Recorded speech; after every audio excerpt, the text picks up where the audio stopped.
বলো। বাড়িতে যাওয়ার পর তুমি এত বদলে গেলা কেন? দেখো, আমি একদমই বদলাই নাই।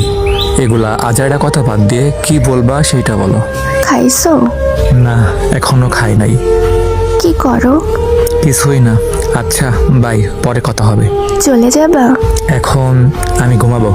আর একটু থাকো, সারাদিন তো কথাই হয়নি। আমি তোমার মতো সারাদিন শুয়ে বসে কাটাই নাকি? আমি এখন অনেক ক্লান্ত, ঘুমাবো। থাকো, পরে কথা হইব। ওকে, নিজের খেয়াল রেখো। আচ্ছা ঠিক আছে। ওই, কই তুমি? আবার কি হইল? রাফিকাকে কোন রাফিকা? দেখো, রিফাত ভাই আমাকে সব বলছে। কি কি বলছে শুনে? ভাই নাকি দেখছে তোমাকে আর রাফিকাকে পার্কে একসাথে হাত ধরে ঘুরতে।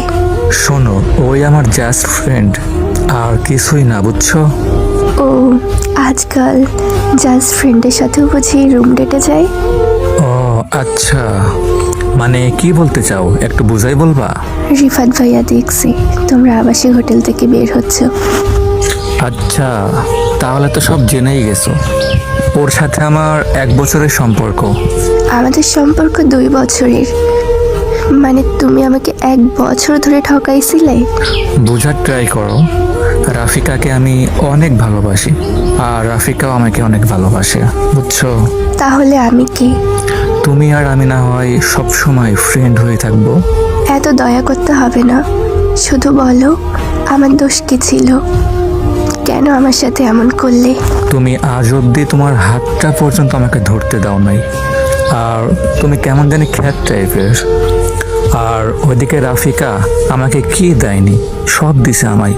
ও, তাহলে কি আমাদের সম্পর্ক এখানেই শেষ? হ্যাঁ, আর এটা মনে রাখো, আর কিছুদিন পর আমি রাফিকাকে বিয়ে করতেছি। ও, আর শোনো, তুমি বিয়েতে আসলে আমি অনেক খুশি হব। আর হ্যাঁ, আমাকে আর আজকের পর থেকে বিরক্ত করবো না প্লিজ। আমাকে কেন ঠকালে? কেন মিথ্যা স্বপ্ন দেখালে? প্লিজ, এইসব নিয়ে আমি আর কথা বলতে চাই না, এইসব নিয়ে কথা না বলাই বেস্ট। ওই ওই, শুনো না, ওই। আর মেসেজ দিও না। ভালো থাকো, আল্লাহ হাফিজ। এরপর টানা 1.5 বছর আমাদের মাঝে কোনো কথা হয় নাই। 1.5 বছর পর, ওই আসো। তো কি মনে করে? তো কেমন আছো তুমি? অনেক ভালো।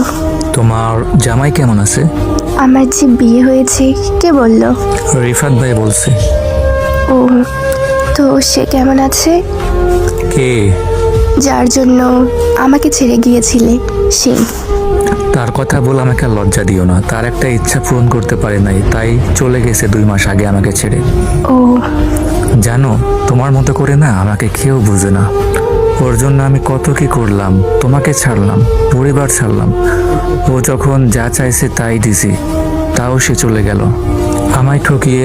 তার এক বড়লোকস বন্ধুর সাথে চলে গেছে ওই। আর আমি জানি তুমিও না আমাকে ছেড়ে ভালো নেই। প্লিজ ফিরে এসো না আবার আমার জীবনে। আমরা আবার সব কিছু নতুন করে শুরু করি, প্লিজ।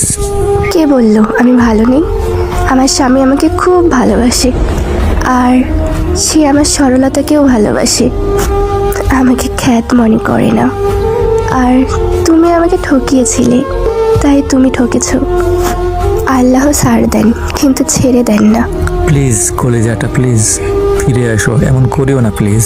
ভালো থেকো, আমার স্বামী আসছে। তাইলে কি চলে যাবা? নিজের খেয়াল রেখো। আচ্ছা ঠিক আছে।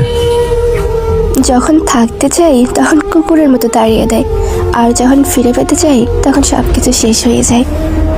মানুষ থাকতে মূল্য দেয় না, হারিয়ে গেলে আফসোস করে।